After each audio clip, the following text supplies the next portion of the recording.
Hey, what up guys, today I'm gonna discuss with you the 13-inch Retina MacBook Pro. Now the star of this computer and its biggest selling point probably will be the Retina display, which is in this model packing 2560 by 1600 resolution, and that is 227 pixels per inch. Now there will be two models of this computer, one for $1,700 and one for $2,000, but they are both exactly the same, and Apple thought, well, that's not proportionate to other computers because all the other computers have two models of them that you can choose from, and this one will only have one. Well, that's not right, that's gonna look bad on our website. So what they did is they took one computer and gave it a choice of 128 gigabytes of SSD or flash storage, because Apple actually stores it directly on the motherboard. That's why it's not user updatable or user accessible. But I'm kind of getting on a tangent here.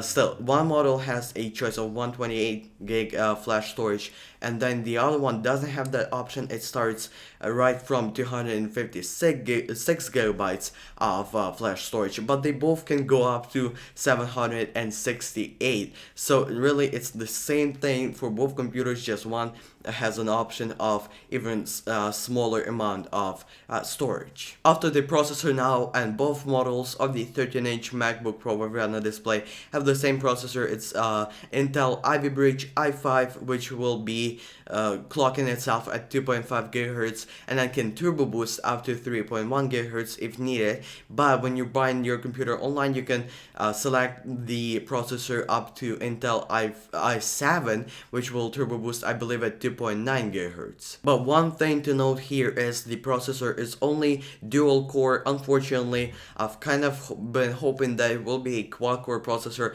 but I guess they needed to bring the price down, so it is only dual core. Now off the graphics now, and I'm very surprised to learn that this Retina display MacBook Pro will be coming with the same graphics as my little MacBook Air right here, which are Intel 4000 integrated graphics, which isn't too much of a trouble in this computer. It can drive pretty good gaming performance, and I haven't had that much trouble with it in general.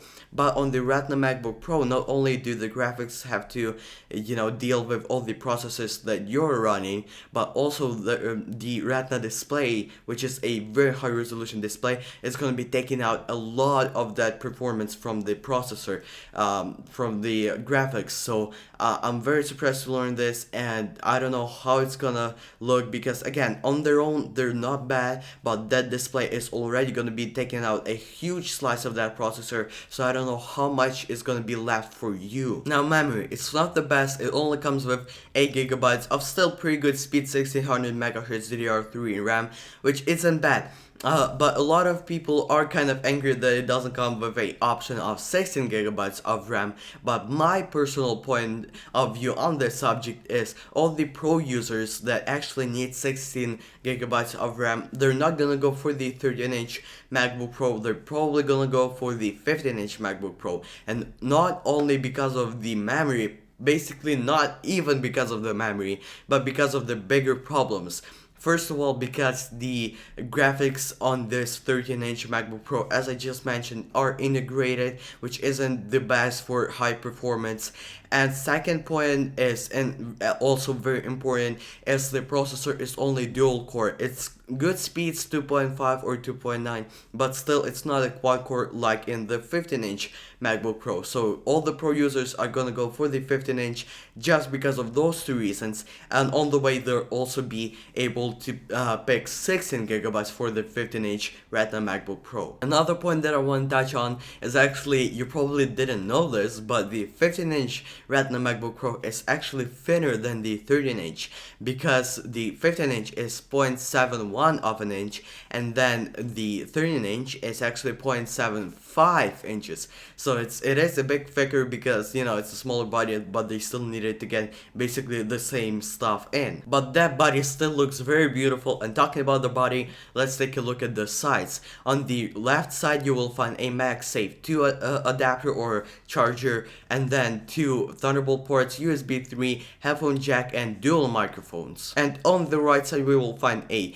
SD card slot HDMI adapter, which is very good, and another USB 3. And the battery life is the same as the 15-inch MacBook Pro with Retina display, but the battery itself is a bit smaller. It is 74 watts rather than 95 watts as we find on the 15-inch Retina MacBook Pro. That said, it finally brings me to the end of this video. If you haven't checked out any of the other videos that I made, which is basically going over all the products that came out of the Apple event just recently, you can check that out right there and right there, because I believe it's only 2 videos right now covering the iPad mini and iMac. We'll have also the 4th generation iPad coming out right after this video, and then I will also be covering the new Mac mini. Thank you for watching. I'll catch you guys later. Bye.